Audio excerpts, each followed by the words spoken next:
നമസ്കാരം, തേടൈ ന്യൂസിലേക്ക് സ്വാഗതം.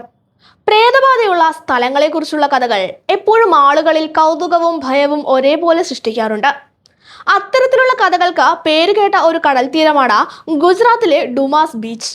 സൂറത്ത് നഗരത്തിൽ നിന്നും ഏകദേശം 20 കിലോമീറ്റർ അകലെ സ്ഥിതി ചെയ്യുന്ന ഈ ബീച്ച് പകൽ സമയത്ത് വളരെ മനോഹരവും ശാന്തവുമായ കാഴ്ചയാണ് നമുക്ക് സമ്മാനിക്കുക. എന്നാൽ ഇരുട്ട് വീഴുന്നതോടെ ഇവിടെ നിഗൂഢതകളുടെ കഥകളാണ് നിറയുന്നത്. ഡുമാസ് ബീച്ചിന്റെ ഏറ്റവും വലിയ പ്രത്യേകത അവിടുത്തെ കറുത്ത നിറത്തിലുള്ള മണ്ണാണ്.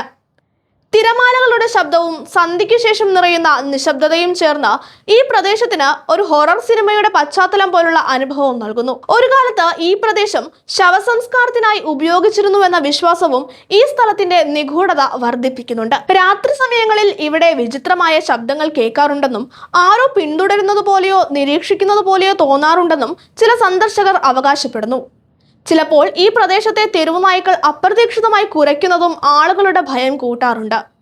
എന്നാൽ ഇത്തരം അനുഭവങ്ങൾക്ക് വ്യക്തമായ ശാസ്ത്രീയ തെളിവുകളൊന്നും ഇതുവരെ ലഭിച്ചിട്ടില്ല. അതേസമയം ഈ നിഗൂഢതകൾക്കിടയിലും ഡുമാസ് ബീച്ചിന്റെ പ്രകൃതി ഭംഗി നിരവധി സഞ്ചാരികളെ ആകർഷിക്കുന്നുണ്ട്. കറുത്ത മണ്ണും അറബിക്കടലിന്റെ നീലനിറവും ചേർന്ന അപൂർവ കാഴ്ച ഏറെ മനോഹരമാണ്.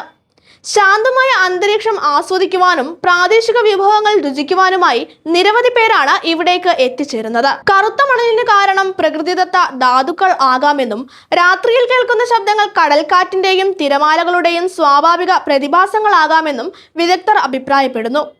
അതിനാൽ ഡുമാസ് ബീച്ചിനെ ചുറ്റിപ്പറ്റിയുള്ള പ്രേതകഥകൾ വിശ്വാസങ്ങളുടെ മാത്രം ഭാഗമാണെന്നും അവയ്ക്ക് ശാസ്ത്രീയ സ്ഥിരീകരണങ്ങളില്ലെന്നും ഓർക്കേണ്ടതാണ്. എങ്കിലും സാഹസികതയും നിഗൂഢതയും ഇഷ്ടപ്പെടുന്ന യാത്രാപ്രേമികൾക്ക് ഡുമാസ് ബീച്ച് ഇന്നും കൗതുകമുണർത്തുന്ന ഒരു ലക്ഷ്യസ്ഥാനമായി തുടരുകയാണ്.